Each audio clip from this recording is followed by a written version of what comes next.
Hello, everyone. Is that Weems guy? And we're recording Thursday, February the 9th at 7:47 p.m. Eastern Time. And joining me tonight, making a return visit, is Mr. Andy Stanford. How you doing, sir?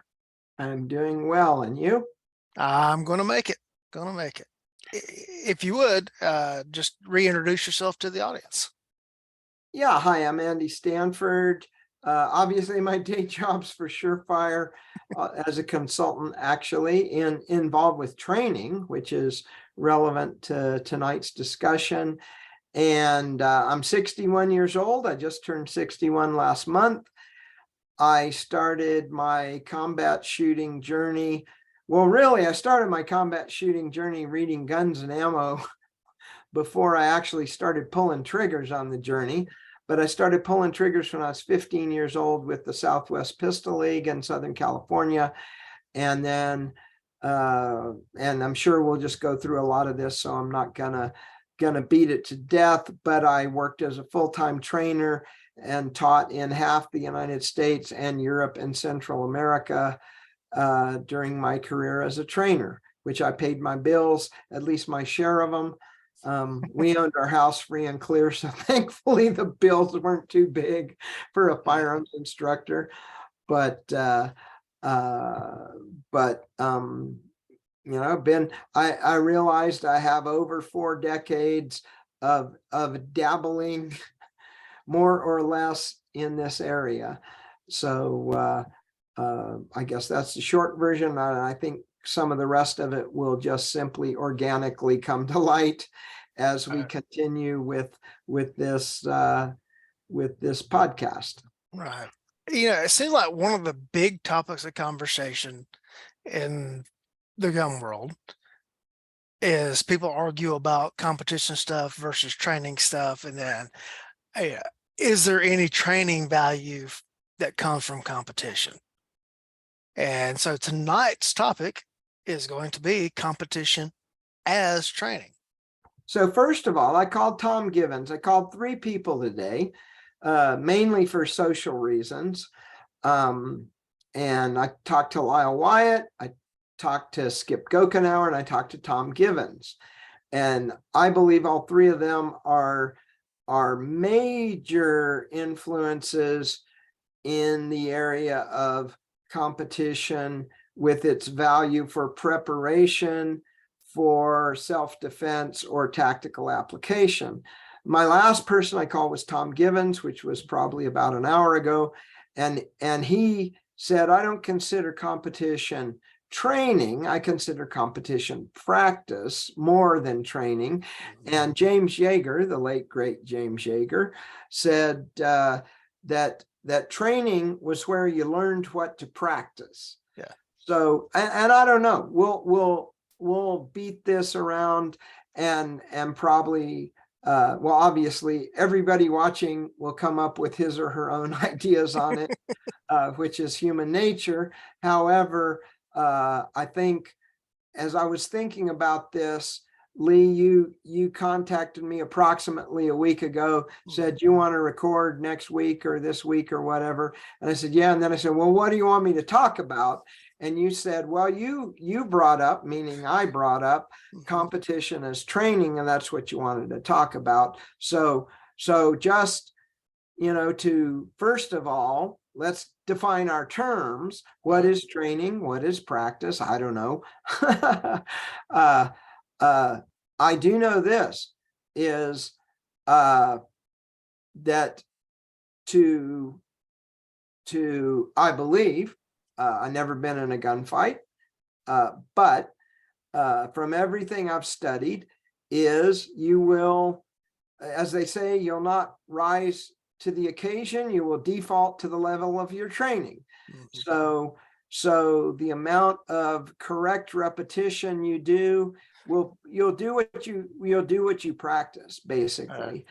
And that I believe is where the thing of competition has some value, but we'll get more into that. Go ahead. Yeah, just a funny story popped into my head, or anecdote from my upbringing. My mother never learned how to swim. And there was one time I wanted to go swimming, and she was She's like, well, I can't come with you right now. And I don't want you to go by yourself. I was like, well, what's good of you to come with me going, I go swimming when you can't swim? If I get in trouble, if I start, how are you going to come save me if I can't swim? And she said, I'd figure it out because you had to save me. I don't think it works that way. No, not with swimming at least, and probably not with gunfighting either. Right.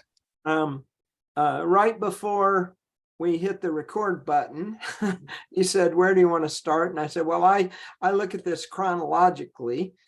So, where, first off, where did people train? They didn't train much in the 19th century and the 1800s. I mean, they trained by themselves or military training, and allegedly, or as I understand it, Theodore Roosevelt instituted the first formal police training as the police trainer of New York City.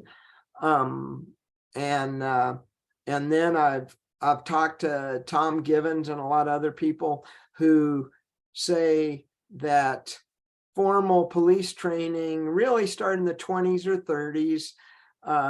Obviously, the FBI was a big influence. And as you know, I'm sure, I'll bet $100 of my own money that that most police training is some kind of PPC-like course, timed stages of fire at close, medium, and perhaps long range, which long range has decreased from 50 to 25 and sometimes 15 yards these days.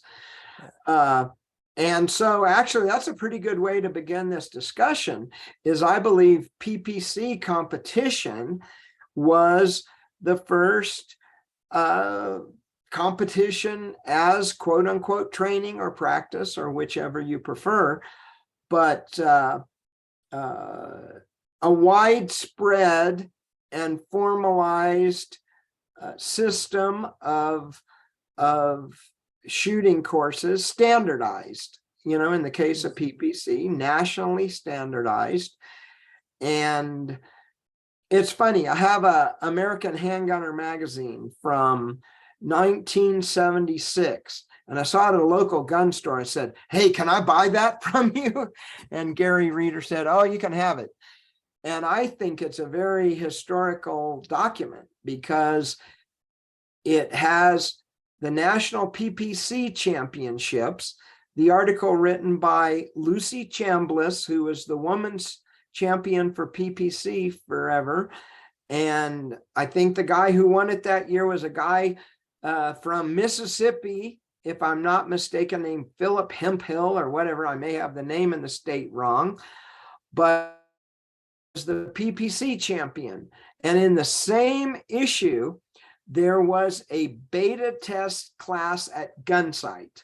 So I believe that issue of American Handgunner is the hinge point between the past and the present, with respect at least to doctrine. But PPC, in fact, it's funny that American Handgunner was 1976 because that was the year of the founding of IPSC. So clearly the shift from PPC, heavy barreled revolver shooting, wad cutter ammo out to 50 yards with generous time limits and a very tight accuracy standard, shifted into IPSC. And this is where I enter the scene in 1977. So Jeff Cooper had the leather slap competition in Big Bear, California in the late 1950s and early 1960s, which was simply to shoot at, I know it was a balloon at one point, a single balloon. And then and let's talk about the leather slap for a few minutes, because when I actually shot a leather slap match in the 1970s, And the qualification stage was 5 single draws at a 12-inch steel plate at 7 yards. And whoever the top 16 for the low time for the total of those 5 draws were in the man against man. And Jeff Cooper believed that the man against man competition was the actual match. The qualification was just a way to get to the man against man, and the man against man was the actual match.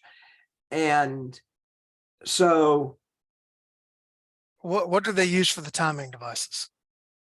they had actually, back in the 70s when I was there, they had electronic timers. I don't know what they had. I think, who was it? Somebody told me that some Hollywood stuntman invented a timer in the 50s or 60s. I mean, it was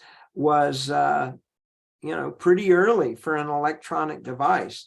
And by the way, the record, obviously they couldn't have a record for the man against man, but the record for the qualification was a guy named Bill French, who was an LAPD officer, tall guy, heavy set, and he had his total time for 5 draws was something like 2.6 or 2.7 seconds. And obviously he was like hip shooting, and he happened to luck out and hit the target. But what we're talking about is competition as training. So the first thing I'd like to say is, I believe man against man competition, whatever the course of fire, is a very valuable part of competition as training, or a way that competition as training can have value. When I went to Gunsight in 1992, it was 5.5 days, and the last thing you did was a man against man competition. You had a plate at 7 yards, 10 yards, and 15 yards. And as I recall, the course of fire was you had to hit the 10-yard, the 15-yard, reload, and then hit the 7-yard.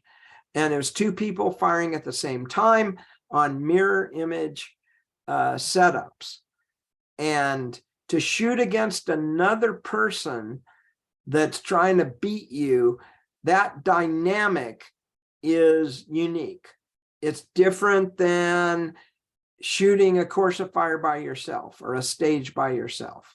So first off, I'll cast my vote that everybody would benefit from doing some type of man against man training at some point. Now, I believe you should develop your skill before you do that, because if you don't, you're just gonna use bad technique and shoot the man against man. However, at the appropriate time, I believe man against man competition is an extremely valuable part of training. And interestingly, Jeff Cooper, if we could dig him up and ask him, I would bet $100 of my own money that he would endorse that.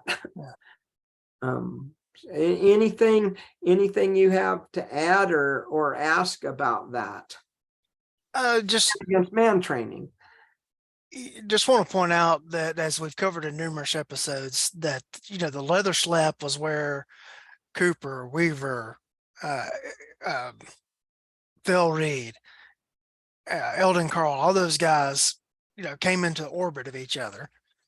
And then, Cooper and I'd always said his name Plum, but Lindy Cooper pronounced it Plain. Yeah, it's actually PLA, and the A has an umlaut. Yeah. So it's a German name. And if it had no umlaut, it would be Plan. Yeah. But with an umlaut, it is more closely Plain. Yeah.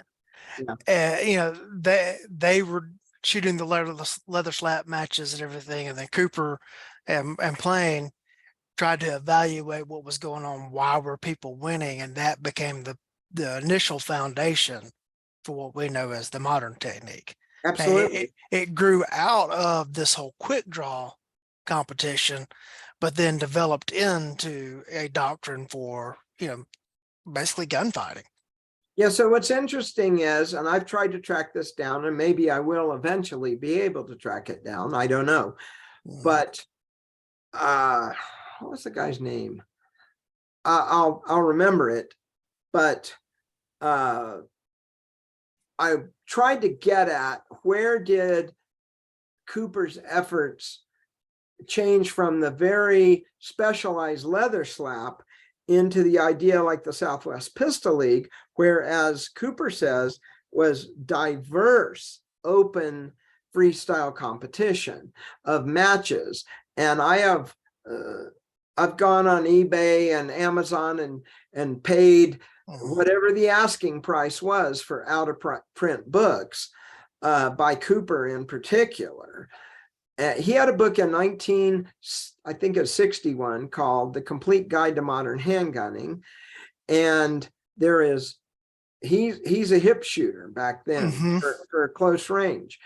Well, interestingly, as a foreshadowing, Cooper talks about 4 types of shooting, which are basically point shooting, either instinctive or like eye level point shooting, and then rapid or slow fire using the sights.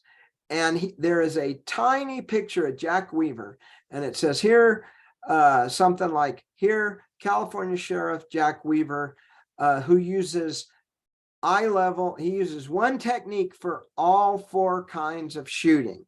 But what's funny is, in that book, that is the only reference to that. The rest of it, Cooper is pretty much in line with Fairbairn or Rex Applegate or Bill Jordan. But pretty quickly things changed. And that's a little bit different topic, which is competition as a laboratory. If I remember correctly, he had that book that you're referencing, and then the very next year he came out with a book that was all about using the sights. Well, so I got a 1982, which turned out to be the revised version, and I didn't know it at the time. It was, and I bought it at the local gunsmith on the used bookshelf, called Shooting, the Complete Book of Shooting. And Cooper wrote the handgun chapters. Well, by just a fluke, I bought some Guns and Ammo magazines off of eBay to read the Cooper on Handguns column. I bought them to get the Cooper on Handguns column from the early 70s, which was when I started reading that. And I was just like, hey, I want to look at what I saw when I was 12 years old, basically. Yeah. Well, interestingly, in one of those columns, someone said, hey, I want to learn to shoot a pistol. Can you recommend any resource? Well, Cooper said, well, you might check out the Complete Book of Shooting. Well, this is 1972. The volume I had was 1982. So I'm like, So I hunted down the first edition, which was 1965. And as you point out, from 1961 to 1965, Cooper hadn't reached, his final or more or less final doctrine, but he was well on the way by 1965. And Jay Hohenhaus, who you've had on your podcast, Jay sent me an article from 1970, Guns and Ammo, called Combat Shooting to Combat Crime. And at that point, the modern technique was defined. The terms changed slightly. For example, he said the quick sight picture in the magazine article, which changed to the flash sight picture, when he formalized it later on. However, there were 5 elements, the same 5 elements, just named differently by 1970. And Cooper was 100% confident that what he had was an order of magnitude or 2 better than the previous state of the art. Right. And by that time, that's kind of the period in which he's traveling around the world teaching. Yes. And before he's come back and founded The American Pistol Institute at Gunsight Ranch. Correct. And what's interesting is in these early books and the early articles, he gives away all of the secrets. And in Cooper on Handguns, he does not even, I looked through it and I think I'm correct, he does not even say the term or write the term Weaver stands. And I was talking to Hackathorn or somebody goes, yeah, that's because he realized he might make money off it. And he didn't want to put it in print. But the funny thing about that was he'd already done it. In fact, in the 1965 book, he says more about specifically how to train than he did in the 1974 or 1975 Cooper on Handguns. But with respect to this topic of competition as training, what's interesting in the 1965 book, he has, and the 82 revision, by the way, he has a training program. So what is his training program? Well, a big part of it is in the morning and the evening, you do 10 dry fires at your light switch, 10 in the morning, 10 in the evening. He also says you should handle your firearm as much as possible.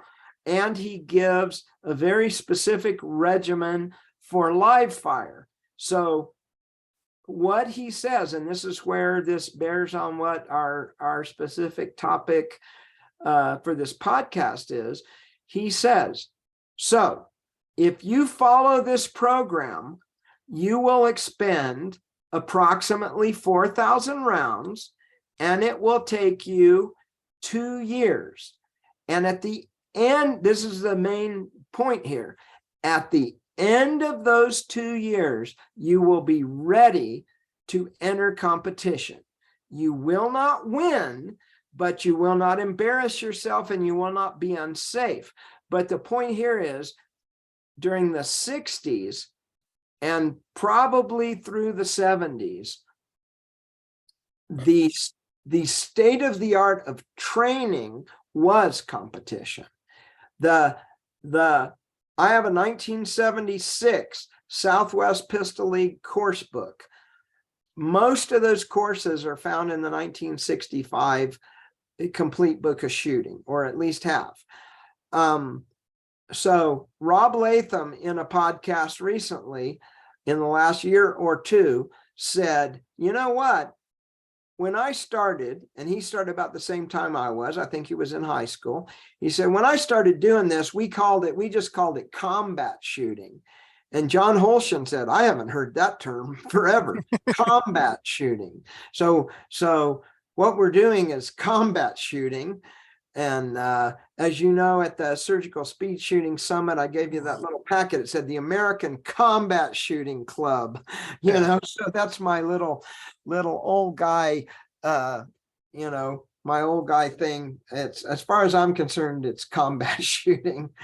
Well, but anyway, Rob said back in 1980, the courses of fire were far more diverse than they are now. And I was, maybe I showed you this earlier, but I went to the used bookstore yesterday, day before, and just by serendipity, I found this, which was published in 1965, Guns and Ammo, Combat Shooting Tips. And it's got articles by Ayub, and it's got an article on Thunder Wrench, and mentions Chuck Taylor. It even, interestingly, for 1995, it mentions the champion combat shooters Mickey Fowler and Ross Seyfried. So I was like, whoa, this is kind of the holy grail for a peek into state of the art in 1995. But anyway, the courses of fire that I shot, here's my hypothesis, and I want to talk to old timers to figure this out. But I believe that the experience I had in the late 70s in the Southwest Pistol League were maybe virtually identical to what it was like in the late 60s. Okay. Because by the late 60s, it had evolved. And I actually visited Gene Shuey, who was 89 at the time and probably 90. And he was the Southwest Pistol League B class champion. And if I'm recall correctly, 1966. By the way, he was also Mr. America in 1960 and the runner-up for Mr. Universe in 1962. But Gene was telling me about what it was like in the league in the late 60s, which, by the way, was, so on our topic, competition is training, and I said this earlier, I believe that in the late 60s and throughout the 70s, really the state of the art in training was the competition, which became IPSC. And by the way, I was talking to somebody today, not a shooter. I think I was at a coffee shop. And I said, I was just telling him kind of what I did my whole life. And I said, well, imagine sword fighting on a pirate ship with cutlasses. And now think of Olympic fencing. So combat shooting competition in the beginning more resembled fighting on a pirate ship with cutlasses. And now it resembles Olympic fencing. It's very stylized. And I told Tom, what did Tom said? It was a track meet with guns. And I said, well, the way I describe it is these stages look like the gold medal round at the international mass shooting competition, because it's just run, shoot, run, shoot, run, shoot, no thinking. And again, it is very, in a sense, stylized. The ability to get in and out of the shooting box, efficiently and quickly is as important as the ability to hit the target. And I was talking, go ahead. That's an interesting point that I think we can look at as far as like the different shooting disciplines. I've never shot IPSC or USPSA. I did compete for a while in Glock, the GSSF matches, and I competed in IDPA. And, as you know, I live in Georgia, and within an hour and a half of my house, there were 3 of the outdoor Glock matches. And so I got to go to some of the big daddies every year with that. And then there were several active IDPA clubs.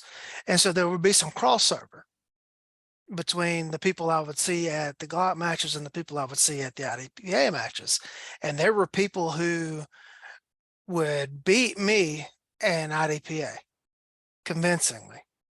But then when we would go shoot Glock matches and you took all the running through the stage and it was just the stand and deliver with the pistol, they couldn't get within 20 seconds of me. Wow. And I was amazed when I saw that in the scores one time, because there was a guy that I couldn't touch in IDPA. And then I saw where we were in the standings. That's very interesting, by the way, Lee. That I'm going to have to chew on that tomorrow. Because it absolutely illustrates. So what was the difference? The difference was all that other stuff. Yeah. Which is interesting, because IDPA was designed to eliminate the weakness of IPSC and USPSA. And what I say is, it's so funny. Ken Hackathorn told me, he said he was at the founding meeting for IDPA with Bill Wilson, etc. And he said, Walt Rauch said, after all was said and done, Walt Rauch raised his hand and said, hey, I'm sorry to be the turd in the punch bowl, but how long you think it'll be before this goes to hell? And everybody was shocked. Yeah. And Ken Hackathorn said, I give it 5 years. And everybody was shocked at Ken. And it turned out, Ken said, it was 2 years. Yeah. It wasn't 5. But so that's the glass half full, empty. That's the glass half empty. But I absolutely believe there is value in shooting competition, whether it be the Glock match or IDPA or IPSC, anything where you're using more or less your same gun and drawing from the holster. And Tom Givens succinctly explained why this is so. You're shooting somebody else's shooting problem. You're not shooting what you always want to shoot, because you're probably going to tend to shoot what you're good at when you go practice by yourself, or what you like. You're shooting a foreign shooting problem, and you're shooting it among other people. So you get to compare yourself with the rest of the human race, at least at that event. And then the final thing is, I believe the pressure of shooting with other people watching, what we used to call match nerves, which I believe is simply stage fright. So in the beginning, at least, like, I don't suffer that at all now. I mean, I just go shoot, I don't care. I don't feel those feelings.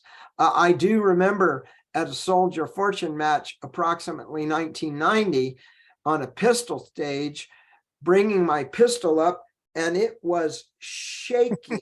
And this is 13 years after I started shooting. So I was not a newbie. And my pistol was literally shaking from match nerves at the Soldier Fortune match that year. And so I believe that shooting a shooting problem that you did not come up with, shooting to compare yourself to other people, and the pressure of shooting by being watched by other people, I believe those are three very valuable things that come from competition, specifically, quote unquote, action shooting, practical shooting, whatever you want to call it, combat shooting. Yeah. Well, I want to go back to something you said earlier, where you talked about, Cooper's practice regimen. And I said, handle the gun as much as possible. And I think that is one of the big takeaways from competition as well, because it's forcing you to handle the gun. Absolutely. And from being on law enforcement ranges as often as I am, where we have hostages, not students, and what I noticed over and over and over again, no matter which agency I'm helping train, or whether I'm at a class somewhere else, is the people who have obviously not taken their gun out of their holster, other than to put it in the lockbox in the sally port at the jail, since the last time they were on the range, being forced to be there to qualify. Right. And they look at the qualification as, oh, I'm getting my training for this year. It's like, no, you're checking an administrative box for this year. And they're so, you can tell when they go to draw the pistol. I can tell what their score range is going to be just from watching their first draw from the holster. As well, okay, this one's going to be okay, or this one's going to be sweating it. And so much of it is the gun handling. I keep trying to tell them, is like, we don't get enough time at the range. Well, the range is where we go to confirm everything else that we've done. You can do 10 to 20 practice draws every day, and we don't have to go to the range. You can practice reloads at home that don't require live ammo. You can do all these other things that don't require being at the range, don't require the live ammo. And then all of that will improve your performance when you're here at the range. And then it's obvious that they haven't done that when they come to qualify, or to a class that we're making them come to. Right. And you took Larry Mudgett's class, and I'm sure he told you that at his program for LAPD, they did over 30 hours of weapon manipulation with dummy rounds. So here's what I believe. So Cooper, I made this up right now on this podcast. Cooper had his thing, 10 dry fire draw strokes at the light switch in the morning and 10 in the evening. Good. I agree with that. However, what I'm going to add to that is load and unload your gun, and load it as if you were reloading it. Use the same technique. Load and unload your gun 10 times in the morning, 10 times in the evening with dummy Yeah. rounds. If you did that, if you load and unload your gun 10 times in the morning, 10 times in the evening, and you do those 10 dry fires at the light switch in the morning and the evening, I'll tell you what, you're going to be better than 90% of the people on the planet. But back to the competition thing. So I believe I was very lucky because I had 1 foot in the old Southwest Pistol League. So I'm just going to kind of chronologically go through Sure. what I've seen and where I believe the most value in the competition as, let's, instead of competition as training, let's call it competition as preparation for self-defense or tactical use of the firearm. Okay. So we already talked about the value of a man against man, which I think is something that should not be lost. Remember, Cooper thought the man against man was the match. The rest of it was simply qualification for the man against man. Mm-hmm. So I started shooting in the Southwest Pistol League in 1977. I was 15 years old, and I shot 3 full years of competition. 77, 78, 79. I was 15, 16, and 17 years old, respectively, because my birthday's in December. When I joined the Southwest Pistol League, I had just turned 15. So in 1979, so you probably remember that back then they divided the people into the gamesmen and the martial artists. The gamesmen were the ones that simply were interested in the competition. The martial artists, which sometimes also called the realists, but back then it was called the martial artists, were, so the quintessential gamesman of the time was Ray Chapman. Ray was only interested really in the competition aspect. The quintessential martial artist of the 70s was Ken Hackathorn, who was interested in the self-defense aspect. And in 1979, in the Southwest Pistol League, which, by the way, was the big dog on the planet in the 70s, anywhere else paled in comparison to the amount of activity. And in fact, Cooper's contributions and his advances are sometimes called the Southern California Revolution. It was the Southern California Revolution of the 1960s and continued.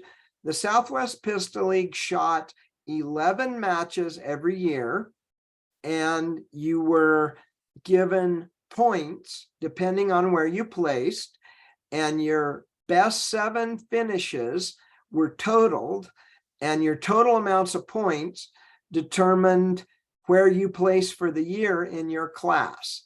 I was in C class. I was unclassified for half of 77. I was in C class at the end of 77. I won my class match in the last match of 77. And then in 78, I was in C class. And then in 79, I was in B class. Well, in 79, so my mentors were Michael Harries, Michael Horn, and Lyle Wyatt. Michael Harries is known from the flashlight technique that got his name. Michael Horn was the Soldier of Fortune match director, and Lyle Wyatt is lesser known, but he and Horn were in Bakersfield, California, and so they were really partners in crime there. So Horn was the league director in 77 and 78. And in 79, Mike Dalton became the league director. And most of the way through 79, late in 79, so Dalton was a gamesman, and my buddies were hardcore martial artists, Wyatt and Horn and Harries. And so this was the struggle between the gamesmen and the martial artists. And in 1979, basically, it's a long story I won't go into, but basically, I believe there was a coup, and the gamesmen kicked out Michael Horn Mhm. and Lyle Wyatt, and again, the details are unimportant. But what happened was the Gamesmen took over, and they took over the Southwest Pistol League. And also, by the way, in 1980 is where the Gamesmen, apparently, according to Tom Givens, is at the Nationals. The Gamesmen took over IPSC, and which eventually USPSA split because America wanted their own rules and didn't want to be bound by the international rules. The point is, that is the big departure. Happened that early, 1980. And I shot a couple of matches in 1980. I said, this ain't fun anymore. And I believe I was lucky. I mean, I was only 18 and I just followed my buddies into the wilderness. So the main takeaway here, going back to what Rob Latham said, that in the early days, the stages were more diverse. And I'm going to come back to this at the very end, Mhm. but here's what I realized. The value of competition as it pertains to preparation for a gunfight is directly related to course design. The one thing I shoot every year is the Gunsight Alumni Shoot. I've shot it 3 times, and I believe the Gunsight Alumni Shoot at present is the most thoughtful course design on the planet with respect to preparing for a gunfight. And I'm going to go through basically when I was thinking about this podcast, I thought what I want to do is archive where were the best places where a competition was valuable for preparing for a gunfight. So initially, until 1980, the best place to prepare for a gunfight was the Southwest Pistol League. There was not a lot going on besides that. So anything IPSC, or there were leagues in Texas, I think in Colorado, there were some on the East Coast, but they all directly came out of Cooper and the Southwest Pistol League, really, but Cooper, really. So Jeff Cooper taught around the country, as you allude to. He taught various places starting in the late 60s. And most of these places, I would guess, the people that were enthusiastic started a club. But by and large, the majority of this was in Southern California, which is why, as I said earlier, they called it the Southern California Revolution, the revolution in technique, revolution in doctrine. In 1980, the tail started wagging the dog. I believe it is inevitable that competitors will take over, because that's what happened in IDPA.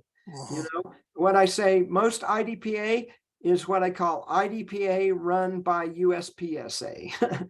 It's USPSA shooters run an IDPA match. And for instance, here in Flagstaff, Arizona, I shot some IDPA matches, and it was run by USPSA shooters. And one of the guys said, well, this is one of the silly rules, meaning a practical holster or using cover. That's a silly rule. This is one of their silly rules. Okay, good. That's a silly rule. So let's just say that IPSC and USPSA, I'll do this, declined continually till this day, has declined in value. As I'm not saying it's not valuable. I'm not saying to not do it. I mean, I'm not saying that. I don't want to be misunderstood there. I believe you should go shoot IDPA, USPSA, Glock matches, cowboy action shooting. I don't care. Go do any of that. Or PPC or anything, get out and shoot your damn gun. And if you can draw from the holster under time pressure, et cetera, shoot a silhouette-ish target, do it.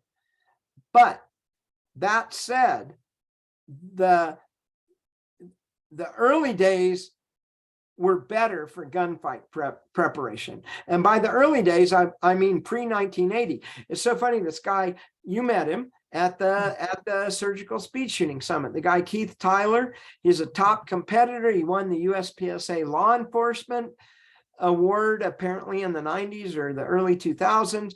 And he said, you know, things were more practical in the early days, meaning the 1990s. I'm like, yeah, dude, that was not the early days. And by the 1990s, it had gone to hell, in my opinion, and other people. So what happened? My buddies got kicked out. And this is where I want to touch on some history I don't want to be lost. Michael Harries ran a program in Southern California, monthly rifle matches and monthly pistol matches. I may not have been in on the very beginning of this in terms of I was not there for the leather slaps of the late 1950s. However, I do believe I was on the ground floor of practical rifle shooting, which started in the late 1970s. I shot the first Soldier of Fortune 3-gun match in Columbia, Missouri at the Ray Chapman Academy in 1980 when I was 18. And I shot a rifle match with Michael Harries and Michael Horn, et cetera, Lyle Wyatt. In fact, I got to show you this. This is, I'm going to go grab this off my wall. All right.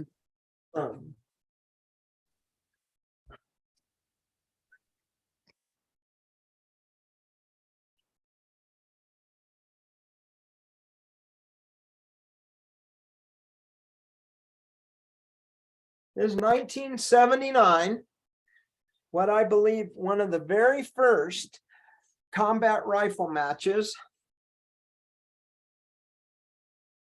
Let's see. That's me.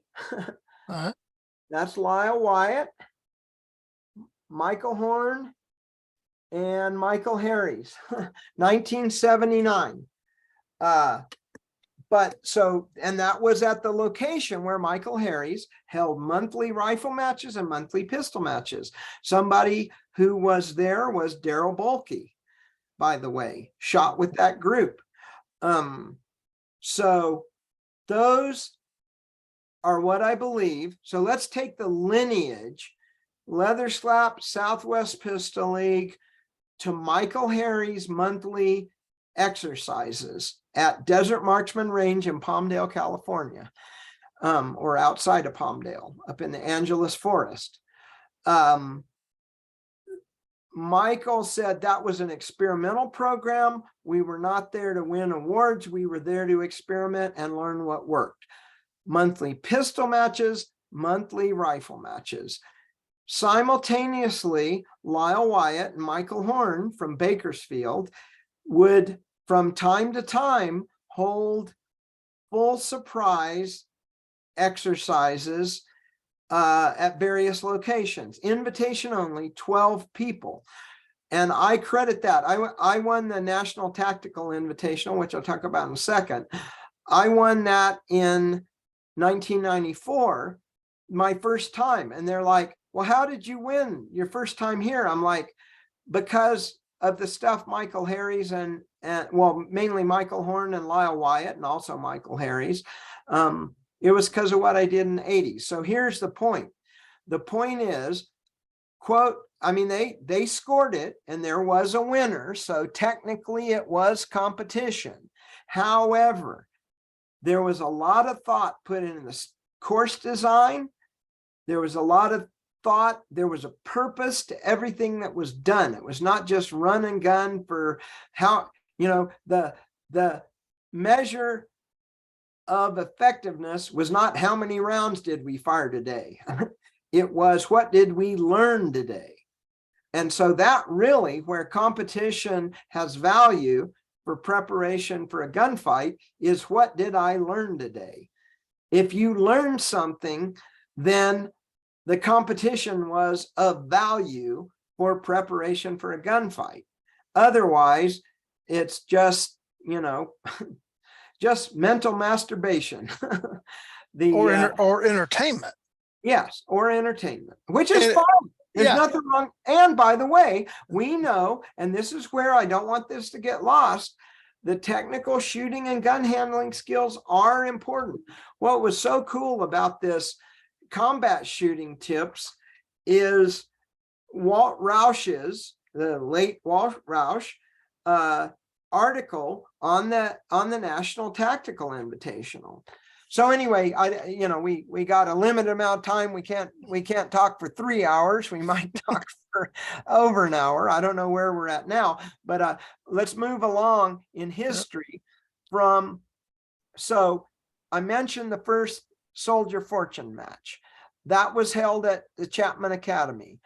Then there were a couple more, and then in like 83, Ken Hackathorn was the match director, and they held it in Las Vegas. This was coincidental with the Soldier Fortune magazine convention. Well, Hackathorn hired Michael Horn to help him, and then Hackathorn figured out it was too much work. He'd rather just shoot the match, so he turned it over to Lyle Wyatt and Michael Horn, and for 20 years, they ran the Soldier Fortune match. The Soldier Fortune match, 3-gun match, which was the predecessor to, USPSA 3-gun, which is simply a game. But the thing, they agonized over the course design. And the thing that they wanted was, and Cooper was actually the first guy to use this, is every stage must have combat logic, meaning there must be a reason behind what you're doing in the stage that somehow relates to actual gunfighting. And you need to put thought into that. That was Cooper's idea. That was what Wyatt and I was on staff, I think in the early 90s, and they were serious as a heart attack about that. They agonized over the course design. And as a result, I believe, so the torch of competition as preparation for gunfighting passed from the Southwest Pistol League to Michael Harries, Lyle Wyatt, and Michael Horn during the 80s. And like I said, from like 83 to 2000 or so, they ran that in Las Vegas. As you know, so in the early 90s, Walt Roush, Chuck Davis, and Skip Gokenauer were disgusted with the direction that IPSC had taken. And so they came up with the NTI, National Tactical Invitational. National Tactical, by the way, these events, these invitation-only events that Lyle Wyatt and Michael Horn ran, they were subjectively scored to a large extent. And I love what a quote from Jeff Cooper. He says, "Fair is a word used by children to bully their parents." So this had nothing to do with fair and everything to do with saving your own ass or other people. So Lyle and Michael ran this stuff through this really the early 90s, I think. Then they tapered off, and the torch was passed to the NTI. The NTI, much of it was subjectively scored. I got to look this up because this is hilarious. And I have it. We are so lucky, Lee, that I found this at the used bookstore in Flagstaff, Arizona, 2 days ago. Let's see. National. And NTI stood for National Tactical Invitational. Yes, National Tactical Invitational. I'm going to read you the rules. I love it. So the rules are: sniveling is a match disqualification, as are whining, bitching, etc. The stage judge makes the calls and scores the targets. That's final. No discussion, no protests. Next, unsafe or stupid gun handling is a match disqualification. And the third one is boorish behavior will get the offender escorted to the gate, for armed individuals are expected to be gentlemen and ladies. That's NTI in a nutshell. And they didn't give trophies or prizes. The only thing I have, and it's on the wall behind me, is a fax from Walt Roush, which now that he's dead means more to me. And I put a picture of Masada Ayub and John Farnham up there because they were there and I beat their ass.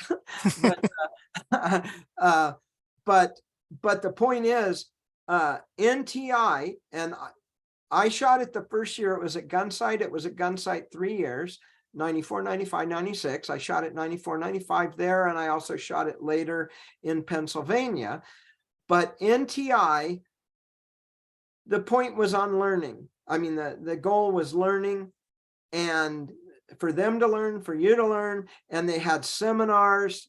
I remember, John Farnham gave seminars, Ayub. I talked about some low light stuff and then other stuff later on. And so it was a learning event. So the torch, now let's just historically pass from the Leather Slap to the Southwest Pistol League to Harry's Michael Horn and Lyle Wyatt, with both Harry's program in Southern California. And by the way, there were other things. Apparently there's a thing called the Paladin program run by a guy named Rick Miller in Colorado. There were other practical minded programs. But, I'm talking about the ones I'm familiar with. Mm-hmm. And if somebody wants to comment, if there are comment sections on this, whatever, please add to the knowledge, because I am writing a book on the history of training right now. But passed from the Southwest Pistol League to Harry's, Horn, and Wyatt to the NTI, which interesting was on the East Coast, and as we know, sometimes groups of people come up with like-minded individuals, come up with like-minded ideas, and the NTI is one of the great things of combat shooting, and it no longer takes place. But and I'll tell you what, and this is the truth, is to run something. Remember what I said, what is important is the thought that is put into it. And that is actually a lot of work. That is very intensive. And running these events is labor intensive. I mean, NTI, geez, they had probably 24 volunteers running the NTI. And I know that the Soldier of Fortune match, they had a bunch of people. That was the hardest, by the way, that was the hardest I ever worked in my life. Describe a stage at the NTI. Well, so NTI, they had approximately 10 stages. Some were live fire shooting, some were simunition against role players. They usually had one stage that had a pickup gun, like for instance, a pump shotgun or a lever action rifle, that you had to use a gun that was not your own. And so NTI stage, simunition stage, you're going to a gas station and pumping gas. They say that's your instructions. You're going to a gas station, you're pumping gas, and while you're pumping gas, you're accosted and maybe an attempted robbery or whatever it is. Or you go to the cleaners to pick up your clothes, and while you're there, some guy comes in to kill his ex-wife or whatever it is. The live fire stages were more representative of something like IPSC, but there were only, maybe half of them were live fire and half of them were force on force. In the end, in Pennsylvania, they have what they call ATSA. ATSA is American Tactical Shooting Association, which purely existed to run the NTI. They had an actual area where they took your gun, made sure you didn't have a real gun or real ammo or a knife, and gave you a simunition gun and just set you loose in this town and said, okay, go to the cleaners, go pump gas, go do this. And you would have 3 encounters with the locals, for better or worse.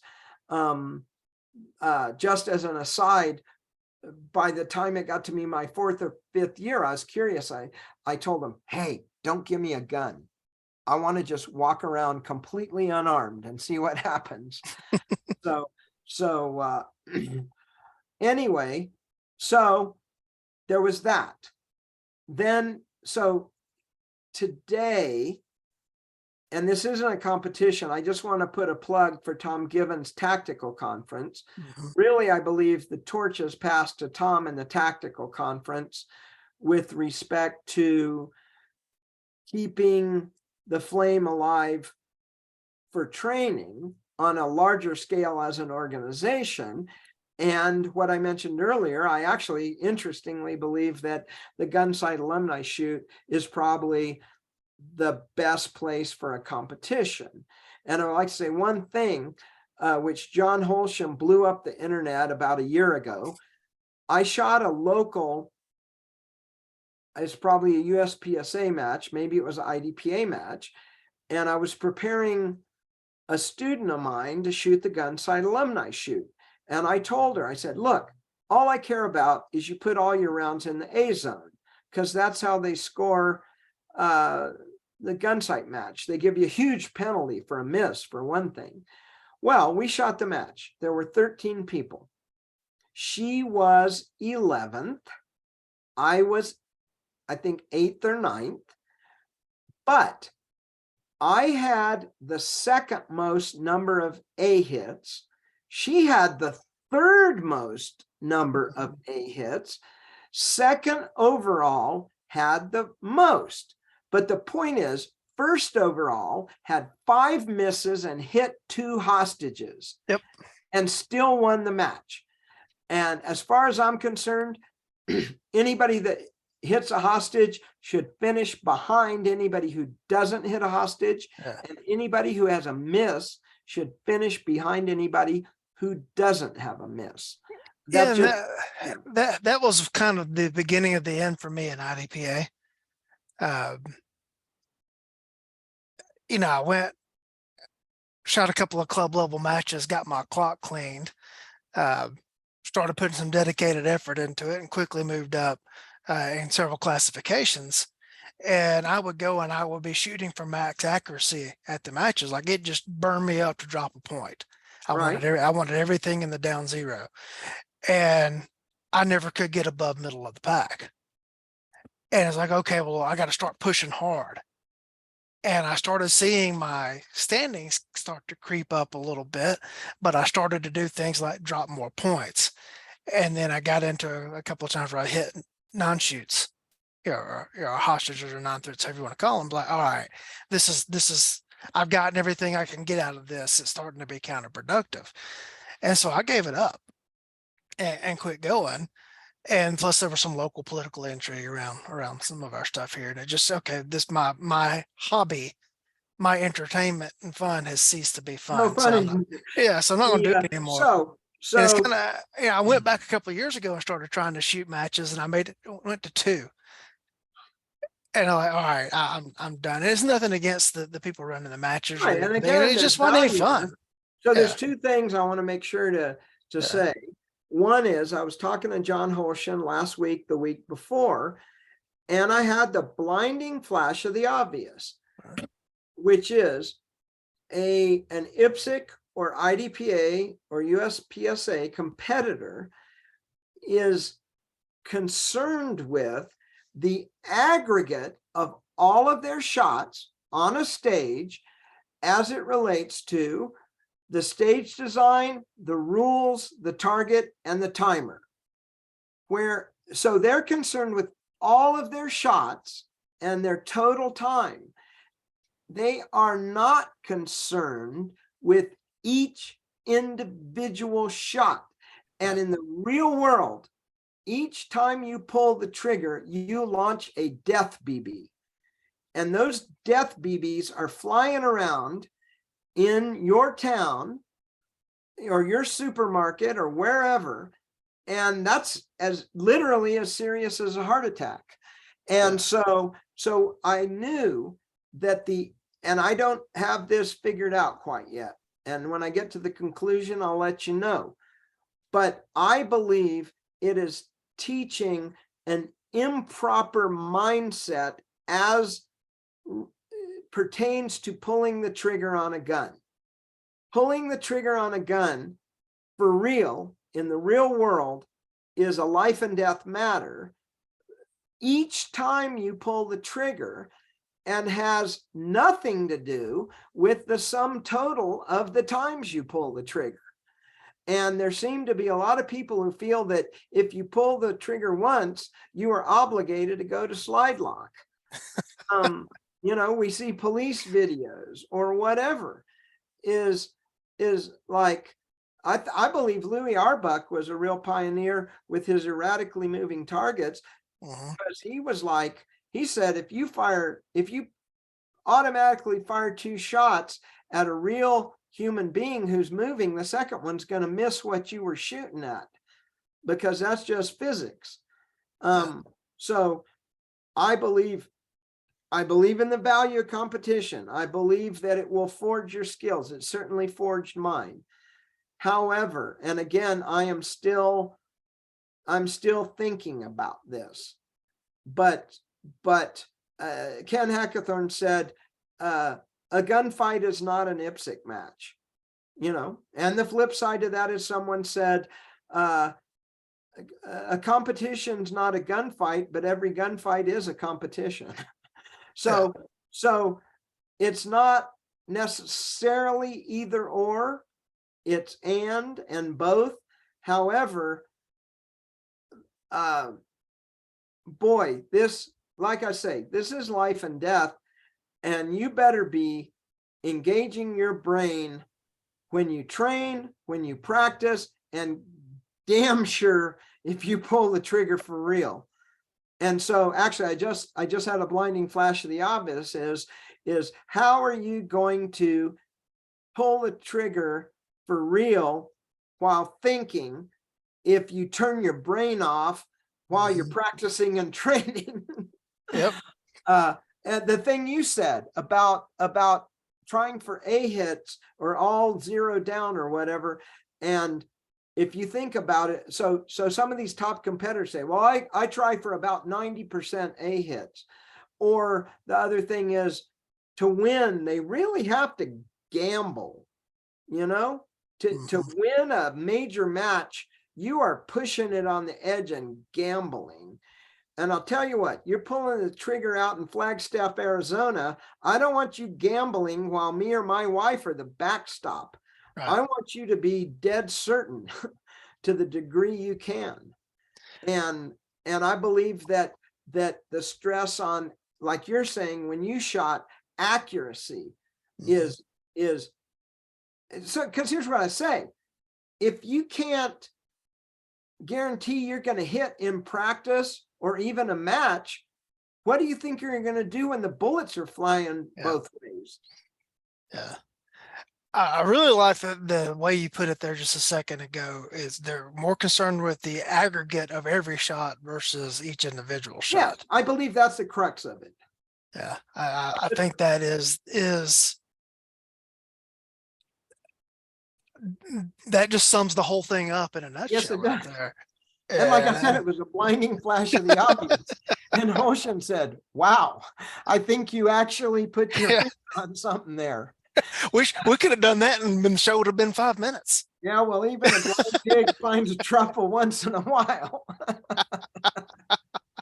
That's a great way of putting it. I was involved in a discussion here in the last week or so, and on this very topic, and the whole thing's, you know, well, if you never allow yourself to miss, you'll never get better because you'll never push your limits. And well, that's true. Okay. That is true. Yeah, it is.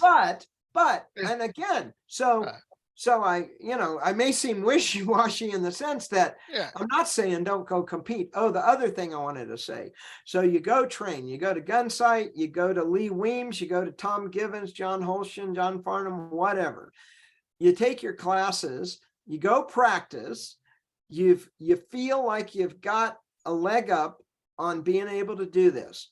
So here's what I recommend. And my son-in-law, I sent him to, the first thing I did was send him to a 4-day AUB class. Why? Because he learned the rules of the road, and he went on a range and shot while people were watching him to be safe. Those are the two things I believe. First, do no harm. The most important thing is safety. The second most important thing is know the legal aspects of deadly force. The third, by the way, the third do no harm is that when you shoot, you don't miss. So this brings me to, you go to a match. So first of all, somebody said, you need to learn how to show up, because a lot of these places show up with a loaded gun, they're just going to kick you off. So figure out what their society is, how to show up, how to come to the line and not get kicked off the range. It's funny, slight digression. My very first match, by the way, I showed up with a Bianchi X15 shoulder holster and a Colt 9mm Combat Commander that I had gotten for Christmas, my 15th birthday. And speaking Lee, here's a trivia. Do you know what a Lee loader is? Mm-hmm. So a Lee loader was a little kit, and you'd bang on it with a hammer and load your ammo and scoop the powder. Well, the early Lee loaders, not only did you bang on it to resize and seat the bullet, you also banged on it to seat the primer. And about every 100 times it'd go pow and like blow up. Well, anyway, so I showed up with Lee loaded lead bullet ammo that malfunctioned probably 3 or 4 times, but I showed up at the match, 15 years old, and they brought Michael Harries, and they said, make sure this kid doesn't shoot himself or anybody else. So I actually connected with Michael Harries in January of 1977 at my first match, and he became a very good friend. But at any rate, you show up, your first match, I believe everybody should shoot till they get to kind of the third stage. The first stage, do not get disqualified. What does that mean? It means that you were safe. So the main thing, do not get disqualified. In fact, if you shoot a match and don't get disqualified, that's a huge thing. It means you were safe. You know, it not only does it mean you were safe, it means you were safe under pressure. The other thing, besides being safe, hit every single round. I don't care if you get a penalty for using your right hand instead of your left. I don't care how long it takes you. So shoot a match, do not get disqualified, and hit every single round. After that, what's next? Shoot it and follow, and don't get any penalties. What does that mean? You were able to think while hitting with every single round and being safe. That's a huge thing while other people are watching. And then the third stage is, you know, shoot the close targets quicker and the far targets slower, or whatever you need to do. But even if you simply go to a match, do not get disqualified and hit every single round you fire, you got value out of competition. And that is the thing about IPSC, USPSA, IDPA, Glock, or cowboy action shooting is you can draw out of the holster and shoot at things that vaguely resemble human beings. So I absolutely believe in the value of it. However, there is more value than is there is 10 times as much value on the table as is at an IPSC or IDPA match, because I've seen it with my own 2 eyes. I've been to full surprise matches at Soldier of Fortune. They did not allow a walkthrough, and they put huge thought into the course design. At NTI, not only did they have live fire, but they had force on force. And, you know, like I say, the gun sight match, one thing I love about the gun sight match, they run, last year was 250 people. So it was all shot on steel, because they had to do that for efficiency, but you got a 10-second penalty for every miss. And I told my student, I said, hit with every shot. If it takes you 9 seconds, you're still better off than if you miss. And that's one thing I like about that, is I mean, that's my personal philosophy. Misses Anybody that misses one shot should finish behind anybody that hits with every shot. And people are like, well, what do you mean? Yada, yada, yada. Well, guess what, Rob Latham, or, whoever the hot shot is today. If you're so damn good, you hit every shot faster than everybody else. That's what I'm saying. Yeah. I want to touch on the TACCON match just for a second, because because that's what we're saying is the current standard bearer. I'm saying Gunsight is. Yeah. Actually. Yeah. I haven't shot the TACCON match, so I can't speak on that. I've shot it numerous times, and so I can speak on it. There's a standards portion, and the standards portion determines who are the top 16 males and then the top 8 females that go into the shoot-offs. And it is so tight that you can see complete flip-flops of who those top 16 are each year from year to year. And there was one year I made it in, I think I finished, oh gosh, in the top 8. And then the next year I didn't even make the finals. Right. And then I come back and I made the finals again. But you'll see that same kind of flip-flop. You'll look back as you go up to shooting the man on man, you look back and you see somebody standing behind the tape that's not shooting and go, he's a master level IPSC guy or a grandmaster level USPSA guy. Why isn't he up here in these top 16? And it's one of those things where all it takes is a slight bobble coming out of the holster, a flubbed reload, something along those lines in the standards match, or a malfunction, and it throws you completely out of the spectrum. And I think there's a bit of realism to that, because that's what's going to happen on the parking lot. Right, but I will counter with, and you were there when Yeah. John Hearn said that the reality of it is, if you're at a B shooter level Mm-hmm. in USPSA, you are plenty good for the real world. So these razor edge flip-flopping that you're talking about, really, getting, and this does bear on what we're saying, which this is a perfect thing to talk about, because once you get to a certain level, you're just gilding the lily, really, with respect to real world. Anybody that ever was in the top 16 is more than good enough for most situations, notwithstanding luck, which obviously is a factor. I just want to reiterate my opinion. Anybody, whatever the match, I don't care what it is, anybody who misses a shot should not beat somebody who hits every shot. And this, to me, is a matter of developing the correct attitude with respect to the real world. I believe yes, there is value on pushing it till you crash. I agree. And so that's the counter argument. But I really, there's something, and it has to do with this aggregate versus every single shot is life and death. And I do believe that is important. And I know I've said this twice, so this is my third time's the charm, is stage design is what has changed. If you look at the old days, there were most stages at most were 12 rounds. A lot of them were single strings of 6 rounds, because people shot a lot of revolvers back then, or relatively so. But putting the thought into course design, again, is why I feel, and again, I can't speak to the TACCON match, but I do know the stuff I've seen. The Gunsight people put thought into it, and I think the thought they put into it is, how are we going to do something different or better than last year?